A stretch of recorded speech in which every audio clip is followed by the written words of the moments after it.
വീണ്ടും നമുക്ക് വേദഭാഗത്തേക്ക് പ്രവേശിക്കാം. നമ്മുടെ ശ്രദ്ധ റോമാലേഖനത്തിന്റെ പ്രാരംഭ ഭാഗങ്ങളിലേക്ക് കടന്നു വരും. കഴിഞ്ഞ ദിവസങ്ങളിൽ നമ്മൾ ഇതിന്റെ ഇൻട്രൊഡക്ഷൻ ആയിട്ടാണ് കാര്യങ്ങളെല്ലാം പഠിക്കുവാനായിട്ട് ഇടയായി തീർന്നത്. നമുക്ക് ആ ലേഖനത്തെക്കുറിച്ച് ഞാൻ ഒരു വാക്ക് കൂടെ പറഞ്ഞ് മുൻപോട്ട് പോകാം. ഈ ലേഖനം റോമാസഭാംഗങ്ങളുടെ പ്രാക്ടിക്കൽ സൈഡ് ക്ലിയർ ആക്കുവാൻ കൂടിയാണ് പൗലോസ് ഇത് ലെറ്റർ ആക്കി അവർക്ക് അയക്കുന്നത്. അവരുടെ ഇടയിലുള്ളതായ കാര്യങ്ങൾ എന്തൊക്കെയാണെന്ന് നമ്മൾ കണ്ടതാണ്. അതുകൊണ്ട് ആ റോമാക്കാരുടെ സഭ നമ്മൾ പഠിച്ചാൽ നമുക്ക് ഇങ്ങനെ മനസ്സിലാക്കാൻ പറ്റും. അവര് നല്ല ലീഡർഷിപ്പ് ക്വാളിറ്റി ഉണ്ടായിരുന്ന ഒരു സഭയാണ്. ചർച്ച് ലീഡർഷിപ്പ് ഉണ്ടായിരുന്ന ഒരു സഭയാണ് ഈ റോമാ സഭ എന്ന് പറയുന്നത്. അവർക്ക് നല്ല ക്രമങ്ങളൊക്കെ ഉണ്ടായിരുന്നു. നല്ല ഓർഡർലിയാണ് അവർ കാര്യങ്ങളൊക്കെ കൊണ്ടുപോയിക്കൊണ്ടിരുന്നത്. അനുഗ്രഹങ്ങൾ ഉണ്ടായിരുന്നു. അതുപോലെ അവഗാഹമായ പാണ്ഡിത്യം അവർക്കുണ്ടായിരുന്നു. അത് തിരുവെഴുത്തുകൾ മാത്രമല്ല, പുറത്തേതായിട്ടുള്ള ജ്ഞാനവും അവർക്കുണ്ടായിരുന്നു. വിവിധ തരത്തിലുള്ളതായ പാണ്ഡിത്യം അവർക്കുണ്ടായിരുന്നു. പക്ഷേ അവരുടെ ക്രിസ്തീയ ജീവിതത്തിന്റെ പ്രാക്ടിക്കൽ സൈഡ് വീക്കായിരുന്നു. അതും പൗലോസ് ഒന്ന് ക്ലിയർ ചെയ്യാൻ വേണ്ടിയിട്ടൊക്കെയാണ് ഈ ലേഖനം അവർക്ക് എഴുതുന്നത്. നമുക്കറിയാലോ, നമ്മുടെ ഈ കാലഘട്ടങ്ങളിലൊക്കെ നോക്കിയാൽ നമുക്ക് പാട്ടുണ്ട്, നമുക്ക് പ്രാർത്ഥനയുണ്ട്, നമുക്ക് ഉപവാസങ്ങളുണ്ട്, വചനധ്യാനങ്ങളുണ്ട്, പരസ്പരമുള്ളതായ ബഹുമാനങ്ങളുണ്ട്, പ്രശംസകളുണ്ട്, ഇവയെല്ലാം ഉണ്ട്. പക്ഷേ നമ്മുടെ പ്രായോഗികമായ തലം ഇന്നത്തെ കാലത്തെ ആത്മീകോളത്തിന്റെ പ്രാക്ടിക്കൽ സൈഡ് അത് വീക്കായിരിക്കുകയാണ്. കാരണം എന്ന് പറയുമോ? കാരണം ഇന്നത്തെ കാലഘട്ടത്തിന്റെ ഒരു പ്രത്യേകത, നമുക്ക് ആലയം കാണുമ്പോഴാണ് ചിലപ്പോൾ ഭക്തി ഉണ്ടാകാറ്. ചിലപ്പോൾ ദൈവദാസന്റെ സന്ദർശനമോ അല്ലെങ്കിൽ പാസ്റ്ററെ കാണുമ്പോഴായിരിക്കും ഭക്തി ഉള്ളത്. അത് പാസ്റ്റർമാർ ഉൾപ്പെടെ അങ്ങനെ തന്നെയാണ്. ചിലർക്ക് പനി വരുമ്പോൾ അല്ലെങ്കിൽ രോഗം വരുമ്പോഴാണ് ചിലർക്ക് ഇങ്ങനെയുള്ളതായ ഭക്തി ഉണ്ടാകുന്നത്. അതിനെ സീസണൽ ഭക്തി എന്നാണ് പറയുന്നത്. അത് ഈ കാലഘട്ടത്തിന്റെ ഒരു പ്രത്യേകതയാണ്. അങ്ങനെ സംഭവിക്കുന്നത് സ്വയം വഞ്ചിതരാകുന്നത് കൊണ്ടാണ്. സ്തോത്രം. ആത്മാവിനാൽ ലഭിക്കേണ്ട ഫലത്തെ ഉളവാക്കുവാൻ കഴിയാതെ സ്വയം വഞ്ചിതരായി മാറുന്ന അനുഭവം, അതാണ് സീസണൽ ഭക്തി. ഇത് റോമൻ സഭയ്ക്ക് അങ്ങനെയുള്ളൊരു കാലമായിരുന്നു. ആ കാലത്താണ് നിങ്ങൾ നിങ്ങളുടെ പ്രായോഗിക തലങ്ങൾ കൂടി നല്ല രീതിയിൽ കൊണ്ടുവരണമെന്ന് ആഹ്വാനം ചെയ്തുകൊണ്ട് ഭക്തനായ മനുഷ്യൻ ഈ ലേഖനം അവർക്ക് എഴുതുന്നു. സഭയെ ഞാൻ അവിടെ നിന്ന് മുൻപോട്ട് പോകാം. ഞാൻ നമ്മുടെ സമാഗമന കൂടാരം പഠിച്ചപ്പോൾ തന്നെ പറഞ്ഞ ആ ചില വാക്കുകൾ പറഞ്ഞുകൊണ്ട് ആരംഭിക്കാം. നമ്മുടെ പഠന രീതി എന്ന് പറയുന്നത്, സ്റ്റഡി മെത്തേഡ് എന്ന് പറയുന്നത് ഒരു ആപ്പിൾ പിക്കിംഗ് സ്റ്റൈലാണ്. ഞാൻ അന്ന് ഞാൻ പറഞ്ഞിരുന്നു. അതായത് നമ്മൾ ബുക്ക് ബേസ്ഡ് സ്റ്റഡി നടത്തുന്നു, ചാപ്റ്റർ ബേസ്ഡ് സ്റ്റഡി നടത്തുന്നു, പാരഗ്രാഫ് ബേസ്ഡ് സ്റ്റഡി നടത്തുന്നു, വേഴ്സസ് വാക്യങ്ങൾ, ഓരോ വാക്യങ്ങളും കീറിപ്പടിച്ചുകൊണ്ട് നാം അങ്ങനെ ആ സ്റ്റഡി നമ്മൾ ചെയ്യുന്നു. ഓരോ വാക്കുകള്, സെന്റൻസുകൾ ബേസ് ചെയ്ത് നമ്മൾ സ്റ്റഡി ചെയ്യുന്നു. ഇതാണ് നമ്മുടെ പഠന രീതി. ഞാൻ ആപ്പിൾ പിക്കിങ്ങിനോട് ബന്ധപ്പെട്ട് അന്ന് കേൾക്കാത്തവർക്ക് വേണ്ടി പറഞ്ഞ കാര്യം, ആദ്യം നമ്മൾ ആപ്പിൾ പിക്ക് ചെയ്യാൻ പോകുന്നെങ്കിൽ ആ മരം ഒന്ന് കുലുക്കി ആകമാനമുള്ളത് നമ്മൾ എടുക്കും, പിന്നെ കയ്യെത്തും നമ്മൾ പറിക്കും, പിന്നെ ഓരോ ചില്ലകളിലൂടെ ശ്രദ്ധ വെച്ച് നമ്മൾ എടുക്കും, പിന്നെ ഇലകളിൽ മറഞ്ഞിരിക്കുന്നത് നമ്മൾ വലിച്ചെടുത്ത് അങ്ങനെ കളക്ട് ചെയ്യുന്നു. എന്ന പോലെയാണ് നമ്മൾ തിരുവെഴുത്തിനെയും പഠന രീതിയിൽ സമീപിക്കേണ്ടത്. ഇങ്ങനെയൊക്കെയാണ്. അതുപോലെ തന്നെയുള്ള മറ്റൊരു പഠനമാണ് ഒരു പക്ഷിയുടെ കാഴ്ച പോലുള്ളതായ ഒരു പഠനം. അതായത് ഒരു പക്ഷി ഉയരത്തിൽ നിന്നും നോക്കുമ്പോൾ ഒരു ഓവർ വ്യൂ ആണ് തനിക്ക് കിട്ടുന്നത്. അത് താഴോട്ട് ഇറങ്ങി വരുമ്പോൾ വ്യക്തമായിട്ടുള്ള കാര്യങ്ങൾ തനിക്ക് ലഭ്യമാകുന്നു. അങ്ങനെ വീണ്ടും താഴോട്ട് ഇറങ്ങുമ്പോഴാണ് പർട്ടിക്കുലർ ആയിട്ടുള്ള വിഷയങ്ങളെ കേന്ദ്രീകരിക്കുന്നത്, ആ ഒരു കാര്യത്തേക്ക്. ഇതുപോലെ തന്നെയാണ് നമുക്ക് ഓവർവ്യൂ, പിന്നെ അടുത്തടുത്ത് ചെല്ലുക, വിഷയങ്ങളെ സെപ്പറേറ്റ് ചെയ്ത് പഠിക്കുക, ഇങ്ങനെയുള്ള കാര്യങ്ങളൊക്കെ നമ്മൾ കാണുന്നു. ഒരു ഓവർവ്യൂ നമ്മുടെ ഒരു സമ്മറി ആയിരിക്കും, മേ ബി ഒരു വിഷയ സംഗ്രഹമൊക്കെ ആയിരിക്കും. പോകട്ടെ, ഞാൻ അവിടം പറഞ്ഞുകൊണ്ട് ഞാൻ നമ്മുടെ അധ്യായത്തിലേക്ക് കയറുകയാണ്. ഒന്നാമത്തെ അധ്യായം 32 വാക്യങ്ങളാണ് നമുക്ക് ഇവിടെ കാണുന്നത്. അതിന്റെ 1 മുതൽ 15 വരെയുള്ള വാക്യങ്ങൾ ഇൻട്രൊഡക്ഷൻ ആണ് കാണുന്നത്, കേട്ടോ. ആമുഖം എന്ന് നമ്മൾ പറയും. 1 മുതൽ 15 വരെയുള്ള വാക്യങ്ങൾ അത് ആമുഖമാണ്, ഇൻട്രൊഡക്ഷൻ ആണ്. അതിന്റെ 16-17 വാക്യങ്ങൾ അതിന്റെ സമ്മറിയാണ്, അതായത് വിഷയ സംഗ്രഹം ആണ്. 16-17 വാക്യങ്ങൾ. 18ാമത്തെ വാക്യം മുതലാണ് ശരിക്കും ലേഖനം ആരംഭിക്കുന്നത്. നമ്മൾ അങ്ങനെയാണല്ലോ സാധാരണഗതി. നമ്മൾ ഒരു ലെറ്റർ തയ്യാറാക്കുമ്പോൾ അതിന് വിവിധമായിട്ടുള്ളതായ ഒരു ബോഡി ഉള്ളത് പ്രകാരം തന്നെ പൗലോസ് ഈ 1-ാം അധ്യായം ആരംഭിക്കുക തന്നെ 32 വാക്യങ്ങളിൽ ആദ്യത്തെ 15 വാക്യങ്ങൾ ഇൻട്രൊഡക്ഷൻ നൽകിക്കൊണ്ടും 16-17 വാക്യങ്ങളിൽ താൻ എന്താണ് പറയാൻ പോകുന്നത് ആ വിഷയ സംഗ്രഹം നടത്തിക്കൊണ്ടും 18-ാമത്തെ വാക്യം മുതൽ താൻ തന്റെ ലേഖനം ആരംഭിക്കുകയാണ്. ഇന്ന് ഞാൻ നിങ്ങളോട് സംസാരിക്കാൻ ആഗ്രഹിക്കുന്നത് first part of the introduction ആണ്. ഫസ്റ്റ് പാർട്ട് ഓഫ് ഇൻട്രൊഡക്ഷൻ എന്ന് പറയുമ്പോൾ ഏതാണെന്ന് നമുക്കറിയാം അല്ലെ? 1 മുതൽ 7 വരെയുള്ള വാക്യങ്ങളാണ്. 1 മുതൽ 15 വരെ ഇൻട്രൊഡക്ഷൻ ആണ്. അതിന്റെ ഫസ്റ്റ് പാർട്ട്, ഇൻട്രൊഡക്ഷന്റെ ഫസ്റ്റ് പാർട്ട് 1 മുതൽ 7 വരെയുള്ള വാക്യങ്ങളാണ്. ആ 1 മുതൽ 7 വരെയുള്ള വാക്യങ്ങൾ ഒരാളൊന്ന് വായിക്കേണ്ടത് അനിവാര്യമായ കാര്യമാണ്. ഒന്ന് ശ്രദ്ധിക്കണം. ദൈവം തന്റെ പുത്രനും നമ്മുടെ കർത്താവുമായ യേശുക്രിസ്തുവിനെ കുറിച്ച് വിശുദ്ധ രേഖകളിൽ തന്റെ പ്രവാചകന്മാർ മുഖാന്തരം മുമ്പ് കൂട്ടി വാഗ്ദത്തം ചെയ്ത് സുവിശേഷത്തിനായി വേർതിരിച്ച് വിളിക്കപ്പെട്ട അപ്പോസ്തോലനും യേശുക്രിസ്തുവിന്റെ ദാസനുമായ പൗലോസ് റോമയിൽ ദൈവത്തിന് പ്രിയരും വിളിക്കപ്പെട്ട വിശുദ്ധന്മാരുമായ എല്ലാവർക്കും എഴുതുന്നത് നമ്മുടെ പിതാവായ ദൈവത്തിങ്കൽ നിന്നും കർത്താവായ യേശുക്രിസ്തുവിങ്കൽ നിന്നും നിങ്ങൾക്ക് കൃപയും സമാധാനവും ഉണ്ടാകട്ടെ. ജഡം സംബന്ധിച്ച് ദാവീദിന്റെ സന്തതിയിൽ നിന്ന് ജനിക്കയും മരിച്ചിട്ട് ഉയർത്തെഴുന്നേൽക്കയാൽ വിശുദ്ധിയുടെ ആത്മാവ് സംബന്ധിച്ച് ദൈവപുത്രൻ എന്ന ശക്തിയോടെ നിർണയിക്കപ്പെടുകയും ചെയ്തിരിക്കുന്നവനാലല്ലോ ഞങ്ങൾ അവന്റെ നാമത്തിനായി സകല ജാതികളുടെയും ഇടയിൽ വിശ്വാസത്തിന് അനുസരണം വരുത്തേണ്ടതിന് കൃപയും അപ്പോസ്തോലത്വവും പ്രാപിച്ചത് അവരിൽ യേശുക്രിസ്തുവിനായി വിളിക്കപ്പെട്ട നിങ്ങളും ഉൾപ്പെട്ടിരിക്കുന്നു. ഇതാണ് ആമുഖത്തിന്റെ ഒരു ഭാഗമായി കാണുന്നത്. ഈ ഭാഗമാണ് ഇന്ന് രാത്രിയിൽ ചിന്തിക്കുവാൻ ആഗ്രഹിക്കുന്നത്. നോക്കുക, പൗലോസ് ഇവിടെ ആ സഭയോട് ആമുഖം എഴുതുമ്പോൾ 1 പൗലോസിനെ കുറിച്ച് പറയുന്നുണ്ട്, 2 റോമൻ ചർച്ചിനെ കുറിച്ച് പറയും. അപ്പോൾ about Paul, about Roman church, ഇതാണ് ഫസ്റ്റ് പാർട്ടിൽ, അത് ഫസ്റ്റ് പാർട്ട് ഓഫ് ദ ഇൻട്രൊഡക്ഷനിൽ പൗലോസ് അറിയിക്കുന്ന കാര്യം, എഴുതുന്ന കാര്യം കേട്ടോ, പ്രത്യേകാൽ എഴുതുന്ന കാര്യം ഇവയാണ്. About Paul and Roman church ആണ് ഈ ഫസ്റ്റ് പാർട്ട് ഓഫ് ഇൻട്രൊഡക്ഷൻ ഉൾപ്പെട്ട് നൽകുന്നത്. അതിനകത്ത് താൻ എഴുതുമ്പോൾ പ്രത്യേകാൽ ഇങ്ങനെയാണ് എഴുതുന്നത്: ക്രിസ്തുവിൽ നാം എല്ലാവരും ഒന്നാണെന്ന് അവിടെ അറിയിക്കുന്നുണ്ട്. അത് പ്രത്യേക പൗലോസ് ആ ഫസ്റ്റ് പാർട്ടിൽ രേഖപ്പെടുന്നുണ്ട്. ക്രിസ്തുവിൽ നമ്മളെല്ലാവരും ഒന്നാണ്. എന്നാൽ നോക്കുക,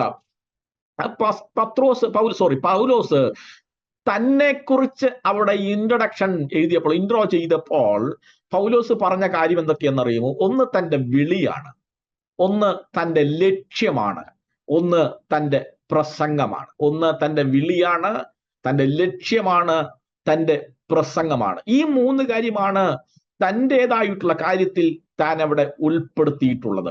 എന്നാൽ റോമൻ സഭയെക്കുറിച്ച് താൻ അവിടെ ഉൾപ്പെടുത്തിയിട്ടുള്ള കാര്യങ്ങളിൽ 3 കാര്യങ്ങൾ പ്രത്യേകാൽ കാണുന്നുണ്ട്. അത് എന്തൊക്കെയാണെന്ന് അറിയണമെങ്കിൽ നാം ആ ഭാഗങ്ങളൊക്കെ ഒന്ന് വായിച്ചാൽ നമുക്ക് കാണാൻ കഴിയും. ഞാൻ ആ ഭാഗം ഒന്ന് വായിച്ച് കേൾപ്പിച്ചു തരാം. അത് ഇങ്ങനെയാണ്. റോമയിൽ 3-ാം വാക്യമാണ്. സ്തോത്രം. റോമയിൽ ദൈവത്തിന് പ്രിയരും വിളിക്കപ്പെട്ട വിശുദ്ധന്മാരുമായ എല്ലാവർക്കും എഴുതുന്നത്. നോക്കുക, റോമാ സഭയെക്കുറിച്ച് പറയുന്ന കാര്യം ദൈവത്തിന് പ്രിയരെന്ന കേട്ടോ. റോമൻ സഭയെക്കുറിച്ച് എഴുതിയ 1-ാമത്തെ കാര്യം ബിലൗഡ് എന്ന, ബിലൗഡ്, ദൈവത്തിന് പ്രിയരായവർ. സ്തോത്രം. കണ്ടോ, ഏറ്റവും പ്രിയരെന്നാണ് അതിന്റെ നല്ല അർത്ഥം എന്ന് പറഞ്ഞു. ഏറ്റവും പ്രിയർ. നമുക്കറിയാം, നമുക്കെല്ലാവർക്കും തന്നെ ചുറ്റുപാടുകൾ, നമ്മുടെ സുഹൃത്തുക്കൾ, ഇവയൊക്കെ അടങ്ങി ജീവിക്കുന്നവരാണ് നാം എല്ലാവരും. നമുക്ക് ഒരുപാട് സുഹൃത്തുക്കൾ ഉണ്ടാകാം, നമുക്ക് അയൽക്കാരികൾ ഉണ്ടാകാം. എന്നാൽ അവരെയൊക്കെ നമുക്ക് ഒരു ബിലൗഡ് എന്ന് പറയാൻ പറ്റുമോ? നമ്മുടെ ഫാമിലിയെ വെച്ച് നോക്കുമ്പോൾ അവരൊക്കെ നമുക്ക് പ്രിയരാണ്. പക്ഷേ നമ്മുടെ ഭാര്യയോ നമ്മുടെ കുഞ്ഞോ നമ്മുടെ ഫാമിലി ആയിരിക്കും നമുക്ക് ബിലൗഡ് എന്ന് പറയുന്നത്.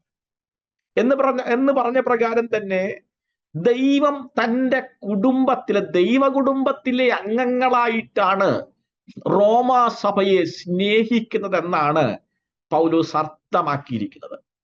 നമുക്ക് ഫ്രണ്ട് സർക്കിള്, അയൽക്കാര്, ഇവരൊക്കെ നമ്മുടെ നമുക്ക് പ്രിയരാണ്. പക്ഷേ നമ്മുടെ ഫാമിലി വ്യത്യസ്തമാണ് നമുക്ക്, അല്ലെ? നമ്മുടെ കുഞ്ഞ് മറ്റുള്ളവരെ പോലെയല്ല, നമുക്ക് വ്യത്യസ്തമാണ്.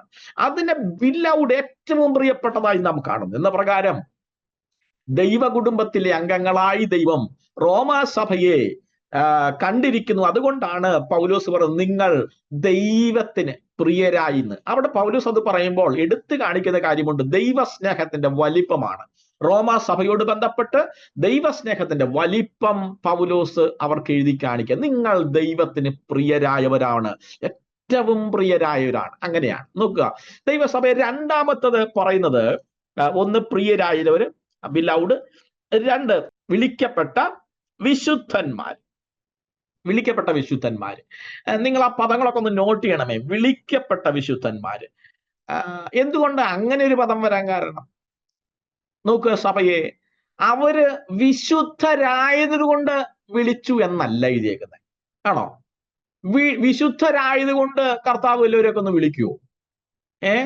മനുഷ്യരുടെ ഇടയിൽ ഇപ്പൊ നമ്മൾ തന്നെ പറയും, അയ്യോ ഞാൻ അല്പം വിശുദ്ധനാണ്, ഞാൻ അല്പം കേമനാണ്, ഞാൻ അല്പം വിരുദ്ധനാണ്, എന്നെ കൊണ്ട് പലതും കഴിയും, ഞാൻ ഇങ്ങനെയൊക്കെയാന്ന് പറഞ്ഞുകൊണ്ട് കാര്യമുണ്ടോ? ഇല്ല. റോമാസഭ വിശുദ്ധരായത് കൊണ്ടല്ല അവരെ വിളിച്ചത്. വിളിയുടെ ഫ്രൂട്ടാണ് വിശുദ്ധർ എന്ന് പറയുന്നത്. കണ്ടോ? വിളിച്ചതിന്റെ ഫലമായി അവർ വിശുദ്ധരായി എന്നാണ് അർത്ഥം. പൗലോസ് അതൊക്കെ വളരെ വ്യക്തമായിട്ടാണ് എഴുതുന്നത്. കണ്ടോ? വിളിക്കപ്പെട്ട വിശുദ്ധന്മാരായവർ. അപ്പൊ ഒന്ന്, ദൈവത്തിന് പ്രിയരാണവര്. രണ്ട്, വിളിക്കപ്പെട്ട വിശുദ്ധന്മാരാണ്. സ്തോത്രം. മൂന്നാമത്തെ കാര്യം അവരെ പ്രത്യേകം എഴുതിയിട്ടുണ്ട്, യേശുക്രിസ്തുവിനായി വിളിക്കപ്പെട്ടവരെന്ന്. സ്തോത്രം. യേശുക്രിസ്തുവിനായി വിളിക്കപ്പെട്ടവരെന്ന് നമ്മൾ ആ ഭാഗത്ത് കാണുന്നുണ്ട്. നോക്കുക ദൈവസഭയെ, യേശുക്രിസ്തുവിനായി വിളിക്കപ്പെട്ട ഈ പ്രിയമുള്ളവരെ അത് 7-ാം വാക്യത്തിലാണ് കാണുന്നത് കേട്ടോ. യേശുക്രിസ്തുവിനായി വിളിക്കപ്പെട്ട നിങ്ങളും ഉൾപ്പെട്ടിരിക്കുന്നു എന്നാണ് കാണുന്നത്. അതിന്റെ അർത്ഥം നാം ക്രിസ്തുവിന്റെ വകയാണെന്നുള്ളത്. നാം ക്രിസ്തുവിന്റെ വകയാണ്, പ്രത്യേക അവകാശത്തിനായി വിളിക്കപ്പെട്ടു എന്നുള്ളതാണ്. അതുകൊണ്ട് വിളിക്കപ്പെട്ട നമ്മള്, യേശുക്രിസ്തുവിനായി വിളിക്കപ്പെട്ട നമ്മള് ക്രിസ്തുവിന്റെ സകല അവകാശത്തിനും അവകാശികളാണ്. ക്രിസ്തുവാണ് സകലത്തിന്റെ അവകാശി, നാം അവന്റെയും അവകാശിയായിരിക്കുന്നത്. ക്രിസ്തു നമ്മെയും അവകാശമാക്കി വെച്ചു, ഇനി നാം അവന്റെ സകലത്തിനുമുള്ള അവകാശികളുമാണ്. അപ്പോൾ റോമയിലുള്ള സഭയോട് പറയാണ്, നിങ്ങള് ക്രിസ്തുവിന് പ്രിയപ്പെട്ടവരാണ്, ദൈവത്തിന് ബിലൗഡ് പീപ്പിളാണ്, നിങ്ങൾ വിളിക്കപ്പെട്ട വിശുദ്ധന്മാരാണ്, അതുപോലെ തന്നെ യേശുക്രിസ്തുവിനായി നിങ്ങൾ വിളിക്കപ്പെട്ടവർ, അത് കർത്താവിന്റെ പ്രത്യേക വകയാണെന്നാണ് പറയുന്നത്. അവിടെ പറഞ്ഞുകൊണ്ട് ഞാൻ ആ ഫസ്റ്റ് പാർട്ടിലെ പൗലോസ് പറഞ്ഞ പ്രമേയത്തെ ഞാൻ അങ്ങ് അവസാനിപ്പിക്കുക. 1-ാം ഭാഗത്ത് പൗലോസ് പറഞ്ഞ തന്നെക്കുറിച്ചും റോമാ സഭയെക്കുറിച്ചുള്ള പ്രമേയം താൻ അവതരിപ്പിക്കും. 3 വിധ കാര്യങ്ങൾ താൻ പറഞ്ഞു, അത് അവസാനിപ്പിക്കും. ഇനി നിങ്ങൾ ആ 1 മുതൽ 7 വരെയുള്ള വാക്യങ്ങൾ തന്നെ കയ്യിലുണ്ടാകണം. ഇനി ഞാൻ നിങ്ങളോട് ചില കാര്യങ്ങൾ പറയാം. ഈ 1 മുതൽ 7 വരെയുള്ള വാക്യങ്ങളിൽ പൗലോസ് ഉൾപ്പെടുത്തിയിരിക്കുന്ന ശ്രദ്ധേയമായ വിഷയങ്ങളുണ്ട്. അതുകൊണ്ട് നിങ്ങൾ നോട്ട് ചെയ്യുമ്പോൾ ശ്രദ്ധേയമായ വിഷയങ്ങൾ എന്ന് നോട്ട് ചെയ്യണം. 1 മുതൽ 7 വരെയുള്ള വാക്യങ്ങളിൽ പൗലോസ് ഉൾപ്പെടുത്തിയിരിക്കുന്ന വളരെ ശ്രദ്ധേയമായ അചിന്തനീയമായ വിഷയങ്ങളുണ്ട്. അതിന് നമ്മൾ വാക്യം 1ഉം 2ഉം വായിക്കണം. 1-ാമത്തെയും 2-ാമത്തെയും വാക്യം വായിക്കണം. ദൈവം തന്റെ പുത്രനും നമ്മുടെ കർത്താവുമായ യേശുക്രിസ്തുവിനെ കുറിച്ച് വിശുദ്ധ രേഖകളിൽ, സ്തോത്രം, നിങ്ങൾ ശ്രദ്ധിക്കുന്നുണ്ടല്ലോ അല്ലെ? ഇംഗ്ലീഷിൽ വായിക്കുന്നവർ 1 തൊട്ട് 3 വരെയുള്ളതാണ്. ഇംഗ്ലീഷിൽ വായിക്കുന്നവർ 1 തൊട്ട് 3 വരെയുള്ളതാണ്.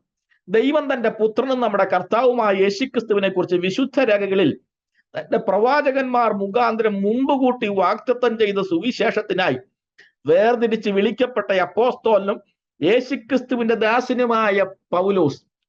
നിങ്ങൾ ഈ ഭാഗം വായിച്ചപ്പോൾ ഒരു പ്രത്യേക പദം നിങ്ങൾ എത്തിക്കാണും. അതെന്തെന്നറിയാമോ? സ്തോത്രം. സുവിശേഷത്തിനായി വേർതിരിക്കപ്പെട്ട. നിങ്ങൾ ആ ഭാഗം പഠിക്കുമ്പോൾ നമ്മുടെ മനസ്സിലേക്ക് ഓടി വരുന്ന സബ്ജക്റ്റ് ഗോസ്പൽ എന്നാണ്, സുവിശേഷം. കണ്ടോ? അപ്പൊ പൗലോസ് 7 വാക്യങ്ങളിൽ താൻ ആദ്യം കൊടുക്കുന്ന ഒരു സബ്ജക്റ്റ് സുവിശേഷമാണ്. താൻ അവിടെ വാട്ട് ഈസ് ഗോസ്പൽ എന്ന് പ്രത്യേകം പറഞ്ഞുകൊണ്ട് ആരംഭിക്കുന്നത്. എന്താണ് സുവിശേഷം എന്ന് പ്രത്യേകം പൗലോസ് അവിടെ പറയുന്നത്. എന്താണ്? ഇംഗ്ലീഷിൽ വായിക്കുമ്പോൾ അറിയാം, concerning his son Jesus Christ our Lord എന്ന് പറഞ്ഞുകൊണ്ട് ആരംഭിക്കുന്നത്. സുവിശേഷത്തെ കുറിച്ച് പറഞ്ഞ് ആരംഭിക്കുക. ദൈവം തന്റെ പുത്രനും നമ്മുടെ കർത്താവുമായ യേശുക്രിസ്തുവിനെ കുറിച്ച് വിശുദ്ധ രേഖകളിൽ തന്റെ പ്രവാചകന്മാർ മുഖാന്തരം മുമ്പ് കൂട്ടി വാഗ്ദത്തം ചെയ്ത സുവിശേഷം, concerning his son Jesus Christ our Lord. അപ്പൊ സുവിശേഷം എന്താ? Salvation is Jesus Christ. അതാണ് പൗലോസ് അവിടെ വെളിപ്പെടുത്തുന്നത്. ഒന്നാമത്തിൽ തന്നെ കണ്ടോ, സ്തോത്രം, യേശു കർത്താവാണ് സുവിശേഷം. പൗലോസ് തിമോത്തിയോസിന് ഇടയലേഖനം എഴുതുമ്പോൾ നമുക്കറിയാം, ഇത് ചർച്ച് ലേഖനമാണ് ഇപ്പൊ നമ്മൾ പഠിക്കുന്നത്. സഭാലേഖനങ്ങൾ പലതാണ്, ഇടയലേഖനവും പലതാണ്. അങ്ങനെയുള്ള പഠനങ്ങളൊക്കെ നമുക്ക് പഠിക്കാം. സ്തോത്രം. ഞാൻ പറഞ്ഞു വന്നതിന്റെ സാരം, പൗലോസ് തിമോത്തിയോസിന് എഴുതുമ്പോൾ 2 തിമോത്തിയോസ് 2:8 ഇങ്ങനെ ശക്തമായിട്ടൊരു പ്രതിപാദനം നടത്തുന്നുണ്ട്. യേശു ക്രിസ്തു എന്റെ സുവിശേഷം എന്ന് പറയുന്നുണ്ട്. ദാവീദിന്റെ സന്തതിയായി ജനിച്ച് മരിച്ച് അടക്കപ്പെട്ട് ഉയർത്തെഴുന്നേറ്റിരിക്കുന്ന യേശു ക്രിസ്തുവിനെ ഓർത്തുകൊള്ളുക, അതാകുന്നു എന്റെ സുവിശേഷം എന്ന് പറയുന്നു. പൗലോസ് വ്യക്തമാക്കുന്നുണ്ട്, സുവിശേഷം എന്നാൽ അത് യേശു ക്രിസ്തുവാണ്. അതിനെ തന്നെയാണ് ഇവിടെ ഊന്നൽ നൽകി റോമാസഭയ്ക്കും പറഞ്ഞിട്ടുള്ളത്. യേശു ക്രിസ്തുവാണ് സുവിശേഷം. ഗോസ്പൽ യേശുവാണ്. അതുകൊണ്ടാണ് റോമാലേഖനത്തിന്റെ 10-ാം അധ്യായം അതിന്റെ 9-10 വാക്യങ്ങളിൽ യേശുവിനെ കർത്താവ് എന്ന് ഏറ്റുപറയണമെന്ന് പറയുന്നത്. ആമേൻ. അപ്പൊ സുവിശേഷമായ യേശുവിനെ ഹൃദയത്തിൽ വിശ്വസിക്കുകയും വായ് കൊണ്ട് ഏറ്റു പറയുകയും ചെയ്യണം. ആമേൻ. റോമാലേഖനം 10-ാം അധ്യായം 9-10 വാക്യങ്ങൾ അങ്ങനെയാണ് നമ്മോട് പറയുന്നത്. ഹൃദയം കൊണ്ട് വിശ്വസിക്കുകയും വായ് കൊണ്ട് ഏറ്റുപറയുകയും ചെയ്യണം. യേശുവിനെ കർത്താവെന്ന് ഏറ്റുപറയണം. അപ്പോൾ യേശു കർത്താവാണ്, ജീസസ് ക്രൈസ്റ്റ് ആണ് എന്ത് സുവിശേഷം എന്ന് പറയുന്നത്. സ്തോത്രം. ഹല്ലേലൂയ. ആ കർത്താവിനെ ഹൃദയം കൊണ്ട് വിശ്വസിക്കുകയും വായ് കൊണ്ട് ഏറ്റുപറയുന്നു. ഇതിങ്ങനെ ചെയ്യുമ്പോൾ സംഭവിക്കുന്നത് ഒരു പ്രോഗ്രാം. അതെന്താ? അത് സുവിശേഷത്താൽ ജനിക്കപ്പെടുക എന്നൊരു പ്രോഗ്രാം. സുവിശേഷം നമുക്കറിയാമല്ലോ അല്ലെ, നിക്കോദിമോസിനോട് പറയുന്ന കാര്യം. സ്തോത്രം. നീ വീണ്ടും ജനിക്കണമെന്നൊക്കെ പറയുന്നുണ്ടല്ലോ. അപ്പൊ വീണ്ടും ജനിക്കുന്നതിന് 1-ാമത്തെ പാർട്ടാണ് വിശ്വസിച്ച് ഏറ്റുപറയുക. അതിന്റെ ലാസ്റ്റ് പാർട്ടാണ് സ്നാനം. ഇത് നമുക്കറിയാവുന്ന കാര്യമാണ്. അതുകൊണ്ട് ചിലപ്പോൾ നിങ്ങൾക്കൊരു ബോറിംഗ് ഉണ്ടായിരിക്കും, നമുക്കറിയാവുന്ന കാര്യമായതുകൊണ്ട്. പക്ഷെ ഓർഡറിൽ പോകണമെന്ന് ഏറ്റവും നല്ലതാണല്ലോ. അപ്പൊ സുവിശേഷത്താൽ ജനിക്കപ്പെടുന്ന എങ്ങനെയാ? വിശ്വസിക്കുക, വായ് കൊണ്ട് ഏറ്റുപറയുക. അത് യേശു കർത്താവെന്ന്, യേശു എന്റെ കർത്താവെന്ന് ഏറ്റുപറയണം. യേശുവേ, നീ എന്റെ കർത്താവാണ്. 20 എന്റെ കർത്തൃത്വം നിനക്കാണ്. കാരണം സുവിശേഷം യേശുവാണ്. സുവിശേഷത്താൽ ജനിക്കപ്പെടുന്ന ഇങ്ങനെയാണ്. അപ്പോൾ 1-ാമത്തെ പാട്ട് എന്താണ്? വിശ്വസിക്കുക, വായ് കൊണ്ട് ഏറ്റുപറയുക. അങ്ങനെ അതിന്റെ അവസാനത്തെ പാട്ട് എന്ന് പറഞ്ഞാൽ സ്നാനമേൽക്കുക, യേശുവിനോട് ചേരുക എന്നുള്ളതാണ്. ഇതാണ് സുവിശേഷത്താൽ ജനിക്കപ്പെടുക എന്നുള്ളതിന്റെ ഭാഗം. സ്തോത്രം. സ്നാനമേൽക്കുമ്പോൾ സംഭവിക്കുന്ന എന്താ? പഴയ മനുഷ്യനെ കുഴിച്ചിടും, പുതിയ മനുഷ്യൻ ഉയർത്തെഴുന്നേൽക്കുന്നു. കണ്ടോ? അപ്പോ വിശ്വാസം തൊട്ട് എന്താ? അനുതാപം, വിശ്വാസം ഇങ്ങനെ തുടങ്ങും. ഇങ്ങനെ തുടങ്ങിയിട്ട് സ്നാനം മുങ്ങിയിട്ട് പൊങ്ങുമ്പോൾ ക്രിസ്തുവിനോടുകൂടെ പഴയ മനുഷ്യൻ അടക്കപ്പെട്ടു, പുതിയ മനുഷ്യൻ അവൻ ഉയർത്തെഴുന്നേറ്റ് വരുന്നു. സ്തോത്രം. പാപം സംബന്ധിച്ച് മരിക്കുക. അപ്പൊ ഇതാണ് സുവിശേഷത്താൽ സംഭവിക്കുന്ന ഒരു കാര്യം. അപ്പൊ സുവിശേഷത്താൽ എന്ത് സംഭവിക്കുന്നു? അവന് പുതിയ ജനനം സംഭവിക്കുന്നു. പഴയ മനുഷ്യനെ അടക്കപ്പെടുന്നു, പുതിയ മനുഷ്യൻ ജനിക്കപ്പെടുന്നു. അപ്പൊ ഗോസ്പൽ യേശുവാണ്. യേശുവിലൂടെ ജനിക്കപ്പെടുന്ന വിശ്വാസവും ഏറ്റുപറച്ചിലും സ്നാനത്താലുമാണ് ഒരുവൻ ജനിക്കപ്പെടുന്നത്. അപ്പൊ പൗലോസ് ഗോസ്പലാണ് വിഷയമായിട്ട് 1-ാമത് ആരംഭിക്കുന്നത്. ഇനി 2-ാമത് പൗലോസ് പറഞ്ഞിട്ടുള്ള കാര്യം എന്താന്ന് നോക്കാം. ശ്രദ്ധേയമായ അടുത്ത വിഷയം. അത് 1-ാം വാക്യവും 2-ാം വാക്യവും ഒന്നും കൂടെ വായിക്കുമ്പോൾ നമുക്ക് മനസ്സിലാകും. ഒന്നുകൂടി ഞാനത് വായിക്കാം. ഇങ്ങനെ പോകണം നമുക്ക്. ദൈവം തന്റെ പുത്രനും നമ്മുടെ കർത്താവുമായ യേശുക്രിസ്തുവിനെ കുറിച്ച് വിശുദ്ധ രേഖകളിൽ തന്റെ പ്രവാചകന്മാർ മുഖാന്തരം മുമ്പ് കൂട്ടി വാഗ്ദത്തം ചെയ്ത സുവിശേഷത്തിനായി വേർതിരിച്ച് വിളിക്കപ്പെട്ട അപ്പോസ്തലനും യേശുക്രിസ്തുവിന്റെ ദാസനുമായ പൗലോസ്. സ്തോത്രം. കണ്ടോ? വീണ്ടും നമ്മൾ 1-2 വാക്യങ്ങൾ വായിച്ചു. പൗലോസ് അവിടെ വീണ്ടും എഴുതി വെച്ചിട്ടുള്ള ഒരു സബ്ജക്റ്റ് ഉണ്ട്. അതെന്തെന്നറിയാമോ? നിങ്ങൾ വായിച്ചപ്പോൾ മനസ്സ് വെച്ചാണ് വായിച്ചെങ്കിൽ നിങ്ങൾക്ക് മനസ്സിലാക്കാം. അത് 1 പഴയ നിയമവും 2 സുവിശേഷവുമാണ്. ഇവ തമ്മിലുള്ള ഒരു ബന്ധിപ്പിക്കൽ കൂടി പൗലോസ് അവിടെ നടത്തി. പഴയ നിയമവും അതിനെ അവിടെ പറയുന്ന കാര്യം വിശുദ്ധ രേഖകൾ എന്ന വിശുദ്ധ രേഖകൾ, അതിനെ ഹോളി സ്ക്രിപ്റ്റേഴ്സ് എന്നാ പറയുന്നത്. സ്തോത്രം. ഹല്ലേലൂയ. അപ്പൊ അതെന്തുവാ വിശുദ്ധ രേഖകൾ? അത് പഴയ നിയമമാണ്. ദൈവമാണ് പ്രവാചകന്മാര് മുഖാന്തരം സുവിശേഷമായ യേശുക്രിസ്തുവിനെ വിശുദ്ധ രേഖകളിൽ എഴുതിയതെന്ന് പൗലോസ് അവിടെ എഴുതിയിരിക്കുന്നു. അപ്പൊ പഴയ നിയമത്തെ കുറിച്ച് പറഞ്ഞിരിക്കുന്നു, സുവിശേഷത്തെ കുറിച്ചും പറഞ്ഞിരിക്കുന്നു. ഇനി പൗലോസ് അവിടെ തെളിവാക്കുന്ന ഒരു കാര്യമുണ്ട്, വെളിപ്പെടുന്ന കാര്യം എന്ന് പറഞ്ഞോ. സുവിശേഷത്തിന്റെ ഉറവിടം ദൈവമാണ്. The source of the gospel is God. അതാണ് പൗലോസ് പറഞ്ഞത്. ദൈവമാണ് സുവിശേഷം നൽകിയത്, ദൈവമാണ് പുത്രനെ നൽകിയത്. പഴയ നിയമ പ്രവാചകന്മാർ മുഖാന്തരം അറിയിച്ചു, പുതിയ നിയമത്തിൽ അത് വീണ്ടും നമ്മളിത് കാണുന്നു. അപ്പൊ പൗലോസ് പറയുന്നു സുവിശേഷത്തിന്റെ ഉറവിടം അത് ദൈവമാണ്. സ്തോത്രം. അർത്ഥാൽ ദൈവത്തിന്റെയാണ് സുവിശേഷം. ആമേൻ. കണ്ടോ? മത്തായി എഴുതിയ സുവിശേഷം, മർക്കോസ് എഴുതിയ സുവിശേഷം എന്നൊക്കെ നമ്മൾ പഠിക്കുമ്പോ മനസ്സിൽ വരേണ്ട വലിയ പക്വമായ ഒരു അനുഭവം, സുവിശേഷം ദൈവത്തിന്റെയാണ്, ദൈവത്തിന്റെ സുവിശേഷം. ഇതാണ് ബൈബിളിലെ സ്ക്രിപ്ചറിലെ മെയിൻ സബ്ജക്റ്റ് എന്ന് പറയുന്നത്. സഭയിൽ മനസ്സിലായോ? ബൈബിളിന്റെ മുഴുവൻ സബ്ജക്റ്റ് ദൈവത്തിന്റെ സുവിശേഷമാണ്. അങ്ങനെയാണ് നമ്മൾ ബൈബിളിനെ മൊത്തമായി കാണുന്നത്. അപ്പോ ദൈവത്തിന്റെ സുവിശേഷം എന്താ? യേശു ക്രിസ്തു. ആമേൻ. സ്തോത്രം. ഹല്ലേലൂയ. അപ്പൊ ഞാൻ അവിടെ നിന്ന് മാറാം. അപ്പൊ നോക്കണമേ, ഈ വാക്യങ്ങളില് പൗലോസ് വെളിപ്പെടുത്തുന്ന ഒരു മർമ്മം കൂടി നിങ്ങളോടൊന്ന് പറയാം. അതെന്താ പറയോ? യേശു ദൈവത്തോടുള്ള ബന്ധത്തിൽ അവൻ ആരെന്നറിയാമോ? അവൻ പുത്രനാ. സ്തോത്രം. അതായത് പിതാവിനോടുള്ള ബന്ധത്തിൽ അവൻ പുത്രനാ.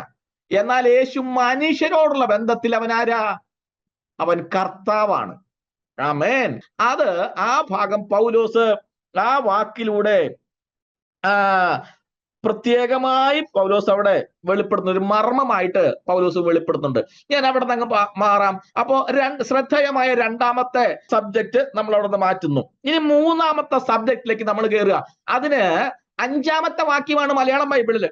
ഇംഗ്ലീഷില് 3-4 വാക്യങ്ങളാണ് അവിടെ എഴുതിയേക്കുന്നത്. ഞാനത് 3-4 വാക്യങ്ങളൊന്ന് വായിക്കാം. 5-ാമത്തെ വാക്യം ഞാൻ വായിക്കാം.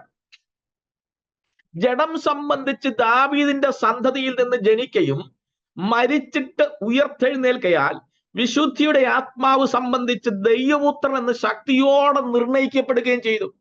നോക്കിയേ, seed of David and son of God. ഇതൊരു സബ്ജക്ട് ബേസിൽ ചിന്തിക്കുമ്പോൾ പൗലോസ് അവിടെ വെളിപ്പെടുത്തുന്ന subject the person of Jesus Christ ആണ്. യേശുക്രിസ്തുവിന്റെ ആളത്വമാണ് പൗലോസ് അവിടെ വെളിപ്പെടുത്തുന്നത്. പേഴ്സോണ, അത് ഗ്രീക്കാ. The persona of Jesus Christ Paulose ഈ വാക്യത്തിൽ വെളിപ്പെടുത്തിയിട്ടുണ്ട്. 3-4 വാക്യത്തിലാണ് ഇംഗ്ലീഷിൽ അത് കാണുന്നത് കേട്ടോ. 2 വാക്യങ്ങൾ ചേർത്ത് വായിക്കണം. സീഡ് ഓഫ് ഡേവിഡ് എന്ന് പറഞ്ഞ ഏതാ? അവനിലുള്ള ആളത്വം മനുഷ്യനാണ്. ദാവീദിന്റെ സന്തതി എന്ന് പറഞ്ഞാൽ അവൻ മനുഷ്യത്വമുള്ള മനുഷ്യനാണെന്നാണ് അർത്ഥം. ഹിസ് സൺ എന്ന് പറഞ്ഞാൽ അവൻ മനുഷ്യൻ മാത്രമല്ല, അവൻ ദൈവമാണ്. ആമേൻ. കണ്ടോ? അപ്പൊ ഒരേ സമയം യേശു മനുഷ്യനും അതേ സമയം യേശു ദൈവവുമാണ്. ഈ ഒരു സബ്ജക്റ്റും കൂടെ പൗലോസ് ഈ ഒരു വാക്യത്തിൽ ആഡ് ചെയ്തിട്ടുണ്ട്. Seed of David and son of God. അവൻ ഒരേ സമയം മനുഷ്യനും ഒരേ സമയം ദൈവവുമാണ്. സഭ, ഈ മോണോതെയിസം എന്ന് പറയുന്നതായ ഒരു വിഷയമുണ്ട്. അദ്വൈത സിദ്ധാന്തം എന്നൊക്കെ പറയും നമ്മൾ മലയാളത്തില്. ഈ മോണോതെയിസത്തില് രണ്ടില്ല, അതായത് രണ്ടില്ലാത്തത് എന്നാണ് ഈ മോണോതെയിസം പറയുന്നത്. അദ്വൈത സിദ്ധാന്തത്തിൽ മലയാളത്തിൽ പറയുമ്പോൾ ദ്വൈത രണ്ടില്ല. അദ്വൈത സിദ്ധാന്തം രണ്ടില്ലാത്ത സിദ്ധാന്തം എന്നാണ് അതിന്റെ അർത്ഥം. രണ്ടില്ലാത്തത് എന്ന് പറഞ്ഞാൽ ദൈവവും മനുഷ്യനും ഒന്നാണ് എന്ന ചിന്തയാണ്. മനുഷ്യനും ദൈവവും ഒന്നാണ്. സ്തോത്രം. അതിനകത്ത് പറയുന്ന അത് നമ്മളാണെന്ന്. ഒരു മനുഷ്യൻ ചിന്തിക്കുക അത് നീയാണെന്ന്. ഇതാണ് അദ്വൈത സിദ്ധാന്തം, മോണോതെയിസം. ദൈവം നീയാണ്, മനുഷ്യൻ നീയാണ്. അത് മനുഷ്യൻ നീ ചിന്തിക്കുമ്പോൾ ഓർത്തോളം നിന്നിൽ ദൈവം, നീ ദൈവം തന്നെയാണെന്ന്. സംസ്കൃതത്തിൽ അഹം ബ്രഹ്മാസി എന്ന് പറയുന്ന ഒരു വാക്കുണ്ട് ഇതിനോട് ബന്ധപ്പെട്ട്. അത് പറയുന്നത് ഞാനും ദൈവമാണ്. അഹം ബ്രഹ്മാസി എന്ന് പറഞ്ഞാൽ ഞാൻ ബ്രാഹ്മണനോട് ബന്ധപ്പെട്ടവർ, ഞാൻ ബ്രാഹ്മണൻ, ഞാൻ ബ്രഹ്മാവ്, ഞാൻ ദൈവമാണെന്നുള്ളതായ ചിന്തയാണ്. അതാണ് അദ്വൈത സിദ്ധാന്തത്തിൽ ഈ മോണോതെയിസത്തിലൊക്കെ കാണുന്നത്. ഒരുവൻ, അവനിൽ മനുഷ്യനുണ്ട്, അവനിൽ ദൈവവുമുണ്ടെന്നുള്ള ചിന്താഗതിയാണ്. നോക്ക ദൈവസഭ, ചരിത്രത്തിന്റെ ഏടുകൾ അവിടെ നിന്ന് ഇങ്ങോട്ട് പഠിച്ചു കഴിഞ്ഞാലുണ്ടല്ലോ, ഈ ചിന്താഗതി പ്രകാരം ഒട്ടേറെ പേര് ഈ ഭൂമുഖത്ത് പ്രത്യക്ഷപ്പെട്ടിട്ടുണ്ട്. ഞാൻ ദൈവമാണെന്ന് പറഞ്ഞു വന്ന ഒരുപാട് മനുഷ്യന്മാരുണ്ടെന്ന്. എന്നാൽ ഇന്ന് രാത്രി ഞാൻ പറയാം, ഒരു ചരിത്രരേഖയ്ക്കും, സ്തോത്രം, മറുത്ത് ഒന്നും പറയാൻ കഴിയാത്ത, മാറ്റിമറിച്ച് പറയാൻ കഴിയാത്ത ചരിത്രരേഖകളിൽ നിന്നും സാക്ഷ്യവചനങ്ങളിൽ നിന്നും അനുഭവങ്ങളിൽ നിന്നും അത്ഭുതങ്ങളിൽ നിന്നും നമുക്ക് ആത്മാവിലൂടെ തിരിച്ചറിയാൻ കഴിയുന്ന മനുഷ്യനും ദൈവവുമായ ഒരേ ഒരുവനെ ചരിത്രത്തിൽ ഉണ്ടായിട്ടുള്ളൂ. അത് യേശു ക്രിസ്തു മാത്രമാണ്. ആമേൻ. നോക്കുക, നമ്മളൊക്കെ എത്ര ഭാഗ്യം ചെയ്തവരാന്ന് ഓർത്തൊക്കെ. മനുഷ്യര് ഒട്ടേറെ പേര് ഇങ്ങനെ ഞാൻ ദൈവമാന്ന് പറഞ്ഞു വന്നിട്ടുണ്ട്. പക്ഷേ അവരൊക്കെ ഭൂമിയിൽ നിന്ന് മരിച്ച് മണ്ണടിഞ്ഞ് മാറ്റപ്പെട്ടപ്പോൾ മനുഷ്യനായ ദൈവമായ ഒരേ ഒരുവൻ മാത്രം, അവൻ മരിച്ചിട്ട് മണ്ണ് പിടിച്ചു വെച്ച ഒരുവനല്ല, മണ്ണിനും മനുഷ്യർക്കും അവകാശം പറയാതെ ഏറ്റവും പ്രാമുഖ്യതയോടുകൂടെ മരണത്തെയും പാതാളത്തെയും ജയിച്ച് പുറത്തു വന്ന് ഇന്നും ജീവിക്കുന്നവനായ ദൈവം. ആമേൻ. അവനെ നമുക്ക് ഈ അവനിയിൽ അറിയുവാനും ആരാധിക്കുവാനും ആശ്രയിപ്പാനും ഭാഗ്യം ലഭിച്ചത്. സ്തോത്രം. സന്തോഷമുള്ളവരൊക്കെ കൈ ഉയർത്തി സ്തോത്രം പറഞ്ഞേ. ലേലിയ സ്തോത്രം. കണ്ടോ? അപ്പോൾ ഈ അഹം ബ്രഹ്മാസി മോണോതെയിസം ഇത് പറയുന്നു. എന്നാൽ വിശുദ്ധ വചനം പറയുന്നു മനുഷ്യനും ദൈവവുമായി വന്ന ഒരുവനേ ഉള്ളൂ, അത് യേശു കർത്താവ. പൗലോസ് അതോടെ വെളിപ്പെടുത്തിയാണ് seed of David and his son എന്ന് പറയുന്നത്. സഭയെ ഈ ഭാഗം മാറ്റുമ്പോൾ പൗലോസ് അവിടെ പ്രത്യേക മർമ്മം രേഖപ്പെടുത്തുന്ന അറിയുമോ? യഹൂദനോട് ബന്ധപ്പെട്ട ഒരു പ്രത്യേക മർമ്മം. നിങ്ങൾ ഈ അധ്യായം പഠിക്കുമ്പോൾ ശ്രദ്ധ വേണേ. ഞാൻ ഇൻട്രൊഡക്ഷനിൽ പറഞ്ഞ ഒറ്റ കാര്യമുണ്ട്. റോമൻ സഭയില് യഹൂദ ക്രിസ്ത്യാനികൾ അതുപോലെ ജാതിരായ ക്രിസ്ത്യാനികൾ ഇവിടെ നിന്ന് രക്ഷിക്കപ്പെട്ട് വന്നവരാണ് അല്ലെ, യഹൂദന്മാരിൽ നിന്നും ജാതി. അപ്പൊ അങ്ങനെ നമ്മൾ മനസ്സിലാക്കണം കേട്ടോ. പോകുമ്പോ പൗലോസ് ഈ പറഞ്ഞ മർമ്മം യഹൂദന്മാരോട് ബന്ധപ്പെട്ട ഒരു മർമ്മമുണ്ട് ഇവിടെ. എന്നറിയോ? യഹൂദൻ കാത്തിരുന്ന മശിഹ അത് യേശു തന്നെയാണ്. ആമേൻ. സീഡ് ഓഫ് ഡേവിഡ് എന്ന് പറയുന്നുണ്ടല്ലോ. അപ്പൊ യഹൂദന്മാര് ഒരു മശിഹ വരുമെന്നും കാത്തിരുന്നു. പൗലോസ് വ്യക്തമാക്കുന്നു, ആ ചെറിയൊരു വാക്കുകളിലൂടെയാണെങ്കിലും ആ മർമ്മം താൻ പുറത്തേക്ക് കൊണ്ടുവന്നു. യഹൂദൻ കാത്തിരുന്ന മശിഹ യേശു തന്നെയാണ്. ഇനി യഹൂദൻ മറ്റൊരുത്തിന് വേണ്ടി കാത്തിരിക്കേണ്ട കാര്യവുമില്ല. സീഡ് ഓഫ് ഡേവിഡ് അവൻ തന്നെ. സ്തോത്രം. ഹല്ലേലൂയ. പൗലോസ് പറഞ്ഞ് അവിടുന്ന് മാറുകയാണ്. നാലാമത്തെ ശ്രദ്ധേയമായ വിഷയം പൗലോസ് ഈ 7 വാക്യങ്ങളിൽ കൊടുത്തിരിക്കുന്നത് നമുക്കൊന്ന് വായിക്കാം. അത് 2-ാമത്തെ വാക്യമാണ്.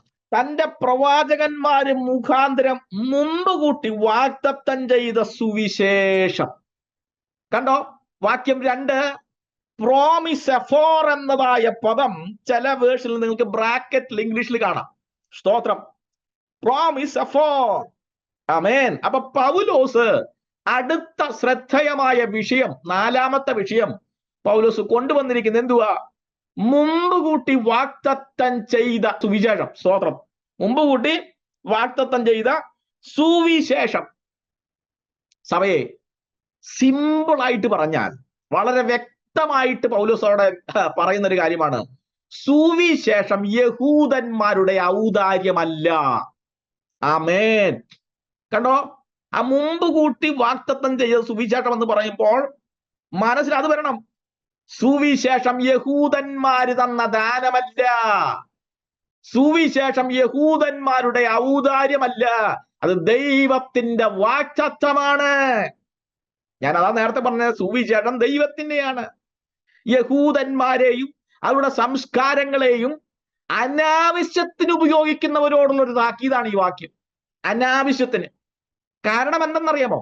ആവശ്യത്തിന് ഉപയോഗിക്കുന്ന ഒരു കാര്യമല്ല, അനാവശ്യത്തിന് ഉപയോഗിക്കുക. യഹൂദന്റെ സംസ്കാരം. കാരണം നമ്മൾ മലയാളികളുടെ ഇടയിലുണ്ട് ഈ ഒരു ചിന്ത. കാരണം യഹൂദ പാരമ്പര്യം അവകാശപ്പെടുക. അയ്യോ, തോമാസ് ലീഗ കേരളത്തിൽ വന്നു, തോമാസ് ലീഗ വന്നപ്പോ അത് അങ്ങനെയാണ് ഇങ്ങനെയാണ്, ഞങ്ങൾ ആ പാരമ്പര്യമാണെന്ന് പറയുക. അങ്ങനെ അപ്പൊ യഹൂദന്മാരുടെ പാരമ്പര്യത്തിൽ പെടുക എന്ന് അവകാശപ്പെടുക, അനാവശ്യമായ ഉപയോഗിക്കുന്നതായ അനുഭവങ്ങൾ. നോക്കുക ദൈവസഭയെ. സ്തോത്രം. അങ്ങനെയുള്ള ആ യഹൂദന്മാരിൽ തൽപരരായി ജീവിക്കുന്ന ഒട്ടേറെ പ്രിയം. എന്നാൽ യേശുവിനെ അവർക്കൊന്നും വേണ്ട. യഹൂദന്മാരുടെ പാരമ്പര്യം മതി, ഞങ്ങൾ അതിനകത്താണെന്ന് അവകാശപ്പെടുന്ന അനുഭവങ്ങളൊക്കെ ഉണ്ട്. പക്ഷെ ചരിത്രത്തിന്റെ ഏടുകളൊക്കെ പരിശോധിച്ച് കഴിഞ്ഞാൽ പൂജ്യമായിരിക്കും മാർക്ക്, വട്ടപൂജയായിരിക്കും. ഞാൻ അവിടെ നിൽക്കുന്നില്ല. നോക്കുക സഭയെ. അതുകൊണ്ട് പൗലോസ് അവിടെ വ്യക്തമാക്കി പറയുന്നുണ്ട്, ആ സഭയിലും യഹൂദന്മാരുടെ ആവശ്യമില്ലാത്തൊക്കെ പിടിച്ചുകൊണ്ടിരിക്കുന്ന ആളുകളുണ്ട്. അതുകൊണ്ട് പറയാ, സുവിശേഷം ഇനി ഞങ്ങളെ വന്നതെന്നൊന്നും പറഞ്ഞുകൊണ്ടിരിക്കാനെന്ന് യഹൂദന്മാരെ നിങ്ങൾക്ക് അവകാശമില്ലെന്ന്. കാരണം ഈ സുവിശേഷം ദൈവത്തിന്റെയാണ്. ഇത് സുവിശേഷം ദൈവം തന്ന വാഗ്ദത്തം, നേരത്തെ തന്നതാണ്. സ്തോത്രം. ഇത് മുമ്പ് കൂട്ടി വാഗ്ദത്തം ചെയ്ത സുവിശേഷമാണ്. ആമേൻ. കണ്ടോ? സ്തോത്രം. അപ്പൊ യഹൂദന്മാർക്ക് അവിടെ സ്ഥാനമില്ല. യഹൂദന്മാരെ നിങ്ങൾ തന്ന ദാനമല്ല, നിങ്ങളുടെ ഔദാര്യമല്ല, ദൈവം തന്ന വാഗ്ദത്തമാണ്. സ്തോത്രം. ഇനി അവിടെ തന്നെ പൗലോസ് രണ്ടാമതൊരു കാര്യം കൂടി പറയുന്നുണ്ട്, വ്യക്തമാക്കുക. സുവിശേഷം അതായത് ആ വാക്ക് നിങ്ങൾ പിടിക്കണേ, മുമ്പ് കൂട്ടി വാഗ്ദത്തം ചെയ്ത സുവിശേഷം. സുവിശേഷം അത് പുതിയ ഒന്നല്ല എന്നാ പൗലോസ് പറയുന്നത്, സിമ്പിൾ ആയിട്ട്. കണ്ടോ? ഒന്ന് യഹൂദന്മാരോട് ബന്ധപ്പെട്ട, ഇനി അടുത്തത് ഗ്രീക്കന്മാരോട് ബന്ധപ്പെട്ട അതാണ് അർത്ഥമാക്കുന്നത്. സുവിശേഷം പുതിയതായിട്ടുള്ള ഒന്നല്ല. ഒന്നുകൂടി പറഞ്ഞാൽ നവീനമായിട്ടൊരു ഉപദേശമല്ല സുവിശേഷം എന്ന് പറയുന്നത്. മുമ്പ് കൂട്ടി വാഗ്ദാനം ചെയ്ത സുവിശേഷം. ആമേൻ. ഒന്ന്, സുവിശേഷം യഹൂദന്മാരോട് ബന്ധപ്പെട്ട് നിങ്ങളുടെ ഔദാര്യമല്ല, നിങ്ങളുടെ വാക്ക് നിങ്ങൾ തന്നതല്ല എന്ന് പറയുന്നു. രണ്ട് പറയുന്നു, സുവിശേഷം അത് പുതിയതായിട്ടുള്ളതല്ല. അതായത് ആധുനിക ചിന്തകന്മാരുടെ കോൺട്രിബ്യൂഷൻ അല്ല. സ്തോത്രം. ഗ്രീക്കന്മാരാരാ? യവനന്മാരാരാ? നല്ല ചിന്താഗതിക്കാരാ, തത്വചിന്തകന്മാരാ, അല്ലേ? ഇത് നമുക്കറിയാം, ജ്ഞാനവാദികളാ, ഒട്ടേറെ പേരുണ്ടെന്നേ. സ്തോത്രം. അതുകൊണ്ട് അവരുടെ മധ്യത്തിൽ ആ സഭയോടും പറയാ, ഗ്രീക്കരുടെ ഇടയിൽ നിന്ന് രക്ഷിക്കപ്പെട്ട് വന്നവരോടും പറയാ, ആധുനികമായിട്ടുള്ള ഒരൊറ്റ ചിന്തകന്മാരുടെയും കോൺട്രിബ്യൂഷൻ അല്ല സുവിശേഷം. കാരണം അക്കാലഘട്ടങ്ങൾ ഒട്ടേറെ ജ്ഞാനവാദികളും തത്വചിന്തകന്മാരും അങ്ങനെയുള്ള അവരുടെ സമൂഹങ്ങളും മതസംവിധാനങ്ങളും ഒക്കെ ഒരു ഉടലെടുത്ത കാലമായിരുന്നു. സ്തോത്രം. അനേകം വിപ്ലവ സമൂഹങ്ങൾ ഉടലെടുത്തൊരു കാലമായിരുന്നു. സ്തോത്രം. അതുകൊണ്ട് ഈ സുവിശേഷം ഒരു ന്യൂജൻ ഗണത്തിൽ ഉൾപ്പെടുത്തുവാൻ ശ്രമിച്ചവരോട് ബന്ധപ്പെട്ടാണ് പൗലോസ് പറയുന്നത്, ഇത് പുതിയതല്ല, ഇത് നൂതനമായ ആവിഷ്കാരമല്ല, ഇത് നൂതനമായ ഒരു സുവിശേഷമല്ല, ഇത് മുമ്പ് കൂട്ടി ദൈവം തന്നതാണ്, ഇത് അവന്റെ വാഗ്ദത്തമാണ്. ആമേൻ. സ്തോത്രം. അപ്പൊ സുവിശേഷം എന്താ? അത് മുമ്പ് കൂട്ടി തന്നത്, അത് പുതിയതല്ലെന്ന്. യേശു ഒരിക്കലും എമ്മൗസിലേക്ക് പോയ ശിഷ്യന്മാരോട് ബന്ധപ്പെട്ട് പറയുന്ന കാര്യമുണ്ട്. ലൂക്കോസ് 24 അധ്യായമാണ്. നിങ്ങൾ അത് നോട്ട് ചെയ്ത് വെച്ചാൽ നല്ലതാ. ലൂക്കോസ് 24 അധ്യായം, അതിന് 25 മുതൽ 27 വരെയുള്ള ഭാഗങ്ങളും 46, 47 വാക്യങ്ങളൊക്കെ അന്ന് ലൂക്കോസ് 24 നിങ്ങൾ എഴുതി വെച്ചാലും മതി. നോക്കുക, യേശു എമ്മൗസിലേക്ക് പോയ ശിഷ്യന്മാരോട് പറയുന്ന ഒരു കാര്യമുണ്ട്. ബുദ്ധിയില്ലാത്തവരെ എന്നൊക്കെ പറഞ്ഞിട്ട് പറയുന്നുണ്ട്, പ്രവാചകന്മാര് മുഴുവൻ അറിയിച്ചിട്ട് നിങ്ങൾക്ക് അറിവില്ലാത്തവരെ എന്ന് പറഞ്ഞ വിളിക്കുന്നത്. പ്രവാചകന്മാര് മുഴുവനും നിങ്ങളോട് പറഞ്ഞിട്ട് നിങ്ങൾ വിശ്വസിക്കുന്നില്ലെന്ന്. സ്തോത്രം. ഇത് യേശു കർത്താവ് അവരോട് പറയുന്നുണ്ട്. കാരണം എന്താ? ഇത് സുവിശേഷം പ്രവാചകന്മാര് മുഖാന്തരം ഇറക്കിയതാന്നേ. ദൈവം പണ്ട് പ്രവാചകന്മാര് മുഖാന്തരം കൊടുത്തിരുന്നു. അതല്ലേ വിശുദ്ധ രേഖ എന്ന് പറയുന്നത്. അതാ യേശു ശിഷ്യന്മാരോട് പറയാ, യേശു നിങ്ങൾ പ്രവാചകന്മാര് മുഴുവനും പറഞ്ഞെന്താ നിങ്ങൾ അറിയാഞ്ഞത്? നിങ്ങൾ എന്നിട്ട് അംഗീകരിക്കാതെ പോയത് എന്ന് യേശു ചോദിക്കുകയാണ്. അതുപോലെ തന്നെ യേശു സെർമൺ ഓൺ മൗണ്ട് യേശു ഇപ്രകാരം പറയുന്നുണ്ട്. അത് മത്തായി സുവിശേഷം 5-ാം അധ്യായം അതിന്റെ 17-ാം വാക്യത്തിലാ. അത് യേശു എന്താ പറയുന്നത്? I am not come to destroy the law എന്നാ പറയുന്നത്. ഞാന് ന്യായപ്രമാണം അത് ഞാൻ തകർക്കാൻ, നശിപ്പിപ്പാൻ വന്നു എന്ന് നിങ്ങൾ കരുതരുത്. പ്രവാചകന്മാരെ നശിപ്പിപ്പാൻ വന്നു എന്ന് കരുതരുത്. അത് ഫുൾഫിൽ ചെയ്യിക്കുവാനാണ് ഞാൻ വന്നത്, അല്ലേ? അങ്ങനെയാണ് യേശു പറയുന്നത്. അപ്പൊ അതിന്റെ അർത്ഥം എന്താ? ദൈവസഭയെ, ഇത് സുവിശേഷം എന്ന് പറയുന്നത് ഇത് പുതിയതല്ലെന്നേ, അത് പഴയതാണ്. അത് പ്രത്യേകമായി നമ്മൾ പഠിക്കേണ്ടതുണ്ട്. ആ ഭാഗങ്ങളൊക്കെ എടുത്താൽ ഒട്ടേറെ കാര്യങ്ങളെ നമുക്ക് മനസ്സിലാക്കുവാനായിട്ട് സാധിക്കുന്നുണ്ട്. എബ്രായ ലേഖനം 8-ാം അധ്യായം 5-ാമത്തെ വാക്യവും അത് പ്രത്യേകം നമ്മൾ അവിടെ കാണുന്നുണ്ട്. ഞാൻ അവിടെ നിന്ന് അങ്ങ് മാറാം. പ്രവാചകന്മാർ മുഖാന്തരമുണ്ട്. എബ്രായ ലേഖനം 2 പഠിക്കുമ്പോൾ ഏഞ്ചൽസ് മുഖാന്തരം നൽകപ്പെട്ടു. അതുകൊണ്ട് സുവിശേഷം പുതിയതല്ല നമുക്ക് മനസ്സിലാക്കാൻ കഴിയും. എബ്രായർ 1-ാം അധ്യായവും 2-ാം അധ്യായം ഒക്കെ പഠിക്കുമ്പോൾ നമ്മൾ അത് കാണുന്നുണ്ട്. ഞാൻ അവിടെ നിന്ന് മാറ്റാം. കാരണം പഴയ നിയമം എന്ന് പറയുന്നത് എന്താണ്? നമുക്ക് ദൈവത്തിന്റെ അരുളപ്പാടാണ്, സ്വർഗീയ ദൃഷ്ടാന്തമാണ്, അത് നിഴലാണ്. ഇതൊക്കെ നമുക്ക് വചനം പഠിക്കുമ്പോൾ മനസ്സിലാക്കാൻ സാധിക്കും. അപ്പോൾ മുമ്പ് കൂട്ടി വാഗ്ദത്തം ചെയ്ത സുവിശേഷമാണത്. അത് പറഞ്ഞുകൊണ്ട് ആ ഭാഗത്ത് ഞാൻ അങ്ങ് മാറാം. ദൈവസഭയെ, 5-ാമത് പൗലോസ് ഉൾപ്പെടുത്തിയ ഒരു വിഷയമുണ്ട്. അതെന്തെന്ന് പറയുമ്പോ അത് 1-2 വാക്യം തന്നെ വായിക്കണം. ഇംഗ്ലീഷിൽ 1-ാമത്തെ വാക്യമാണ്. അത് പൗലോസ് ഇങ്ങനെ എഴുതുന്നത്, ദൈവം തന്റെ പുത്രനും നമ്മുടെ കർത്താവുമായ യേശുക്രിസ്തുവിനെ കുറിച്ച് വിശുദ്ധ രേഖകളിൽ തന്റെ പ്രവാചകന്മാർ മുഖാന്തരം വാഗ്ദത്തം ചെയ്ത സുവിശേഷത്തിനായി വേർതിരിച്ച് വിളിക്കപ്പെട്ട അപ്പോസ്തലനും യേശുക്രിസ്തുവിന്റെ ദാസനുമായ പൗലോസ്. ദാസൻ, അവിടുത്തെ സബ്ജക്ട് ദാസൻ. ആമേൻ. ഡൂലോസ്, ദാസൻ എന്ന് പറഞ്ഞാൽ ഡൂലോസ് ആണ്. അതിന് അടിമയാണ്. പൗലോസ് പറഞ്ഞത് ഞാൻ യേശു ക്രിസ്തുവിന്റെ ദാസൻ എന്നാ പറഞ്ഞത്. സഭയെ ഈ ടൈറ്റിൽ പൗലോസ് തനിക്ക് തന്നെ നൽകുക. കാരണം എന്ന് പറയുമ്പോൾ യേശു കർത്താവിനും ദാസൻ എന്ന് പറയുന്ന ഒരു ടൈറ്റിൽ ഉണ്ടായിരുന്നു. അതുകൊണ്ട് പൗലോസ് തനിക്കും ദാസൻ എന്ന് പറയാൻ, അത് യേശു ക്രിസ്തുവിന്റെ ദാസൻ എന്ന് പറയുന്നതിലും തനിക്ക് അഭിമാനമായിരുന്നു, തനിക്ക് സന്തോഷമായിരുന്നു. യേശയ്യാവ് 53 വായിക്കുമ്പോൾ നമുക്കറിയാം, എന്റെ ദാസൻ കൃതാർത്ഥനാകും, അവൻ ഉയർന്നു പൊങ്ങി അത്യന്തം ഉന്നതനായിരിക്കും. ഏബത് യാഹുവേ എന്നാ പറയുന്നത്, യഹോവയുടെ ദാസൻ. സ്തോത്രം. പോകട്ടെ, ഞാൻ പറഞ്ഞത് ദാസൻ, ഈ പദം, ഈ ഒരു ടൈറ്റിൽ പൗലോസ് തനിക്ക് തന്നെ സമ്മാനിച്ചിരുന്നു. ദാസൻ എന്ന് പറയുന്നതിൽ എന്താണ് ഒരു വ്യത്യസ്തത എന്ന് ചിലപ്പോൾ നമ്മൾ ചിന്തിക്കും. പക്ഷെ ഈ ലേഖനത്തിൽ ദാസൻ എന്ന് പറഞ്ഞാൽ അതിനല്പം പ്രത്യേകതയുണ്ട്. കാരണം ഇത് റോമർക്കാണ് എഴുതുന്നത്. റോമൻ സമൂഹത്തിന്റെ സ്ഥിതിവിശേഷം എന്തായിരുന്നുവെന്ന് നമ്മൾ പലപ്പോഴായി ചിന്തിച്ചിട്ടുണ്ട്. റോമൻ സമൂഹത്തിലെ സ്ഥിതി എന്താ? 1 പെട്രീഷ്യൻ, 2 പ്ലീബിയൻ, 3 ഡൂലോസ്. പെട്രീഷ്യൻ എന്ന് പറഞ്ഞാൽ എന്താ?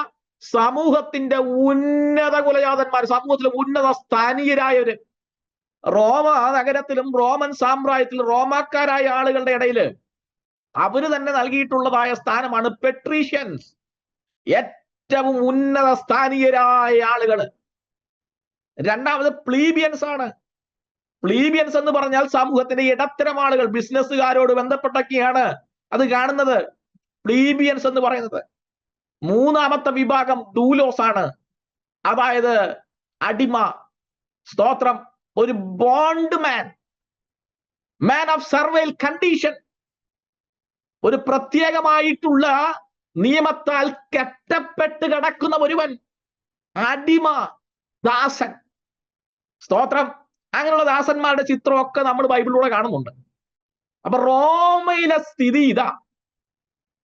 ഇങ്ങനെയുള്ള ഒരു ചിന്താഗതി റോമൻ സഭയിലുള്ളവർക്കൊക്കെ ഉണ്ടെന്നേ.